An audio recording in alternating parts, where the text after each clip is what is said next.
எல்லாருக்கும் வணக்கம். இன்றைக்கி என்ன பார்த்துட்டு இருக்கோம் அப்படின்னா அபே சிட்டி ப்ளஸ் மெட்ரோ தான். சிஎன்ஜி வண்டி இது ஒரு 230 CC engine.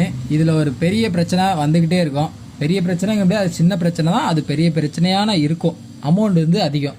One way clutch தாங்க. என்ன அப்படின்னா அடிக்கடி ஸ்டார்ட் ஆகாது. ஸ்டார்ட் பண்ணும்போது ட்ரிக்குங்க ஒரு மாதிரி அரைச்ச மாதிரி ஒரு கரங்கிற ஒரு சவுண்டோட ஸ்டார்ட் ஆகும். இதனால என்ன ஆகுது அப்படின்னா அடிக்கடி செல்ஃப் மோட்டர் போகும். செல்ஃப் மோட்டரோட ப்ரைஸ் 2600 ஆகும். அடிக்கடி இந்த ஒன் வே கிளச் போயிட்டு இருக்குன்னு நிறைய ஆட்டோவில் நானும் பார்த்துட்டேன். நிறைய ஆட்டோவுக்கு மாற்றியும் விட்டுட்டேன்.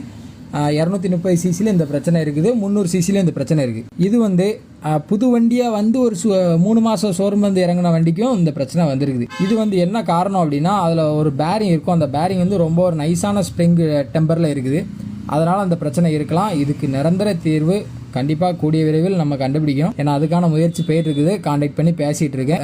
இதுக்கு செட் ஆகிற மாதிரி ஒரு பேரிங் செட்டப் நான் கண்டிப்பாக கண்டுபிடிச்சு நான் அதை யூஸ் பண்ணி டெஸ்ட் பண்ணிட்டு கண்டிப்பாக ஒரு வீடியோ அப்லோட் பண்ணுவேன். அதை பார்க்கணும் அப்படின்னா மறக்காம நம்ம ஐடியா ஃபாலோ பண்ணிக்கோங்க. இதில் என்ன பிரச்சனை வந்திருக்குன்னா அந்த பேரிங்கை தென்னி பிடிக்கிற அப்படின்னா தள்ளி பிடிக்கிற அந்த ஒரு ஸ்ப்ரிங் இருக்கும். அதில் சைடில் இருக்கும் பாருங்கள்.